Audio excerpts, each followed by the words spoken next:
How you doing? Hi, I'm Joe Commissioner Jr., and we're going to talk about resolution conflict.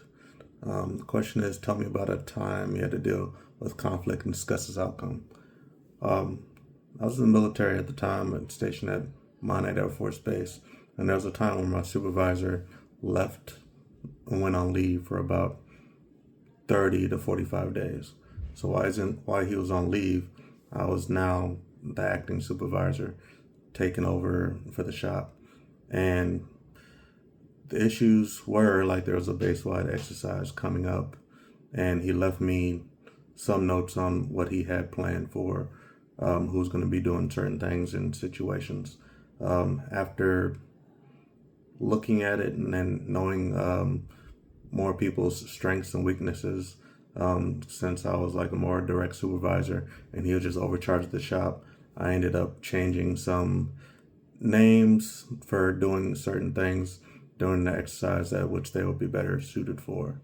I took over the shop for about 30, 45 days, and like I said, implemented a few changes that I believe that needed to be made.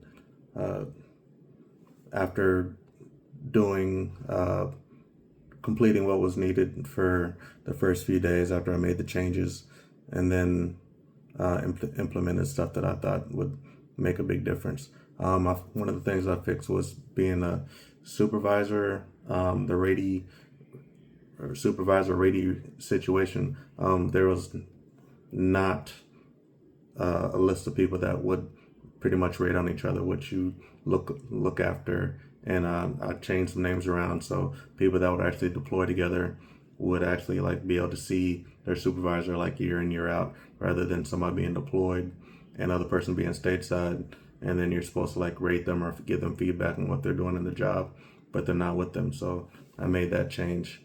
Another thing, how runs were being done on the weekends, people being on exercises and being on call. I changed that situation so they get a quicker response from leadership. I had them sending me text messages and stuff like that instead of waiting to the end of the day so they get an immediate call. We can go and get that taken care of. So I believe everything was running smoother while he was gone. But once he came back, we had a situation because he didn't like some of the stuff that I had implemented and changed stuff while he was gone. Now, when somebody's gone for like a day or two, it's easier to not make that many changes, but being gone for 30 to 45 days with no contact with him, like you have to make judgment calls and things that change for any second. Like I said, the exercise planning, I changed just the flow of information, how I was given out.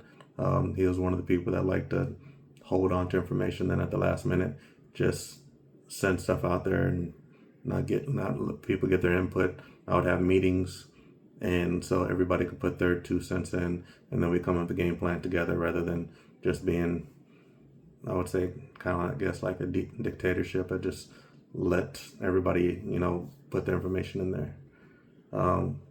Like I said, when he came back, me and him talked to actually his boss, our leadership, because exercise was coming up pretty soon, like what changes were made. Like we talked to our leadership to see like which way that they thought was best going forward. With the exercise stuff, we pretty much broke even on things that I said and things he had in place. So we really just sat down and talked and figured out like, why did I think this? Why did he think that? And then came together and then made our best, made the best decision to go forward and change for the betterment of everybody at the shop. We pretty much used a give and take. Everything that I was doing was not kept. Everything that he was doing was not kept. But I mean, we did have to get our leadership involved so they can help us out and come to a resolution, and so which was better for the shop at the very end.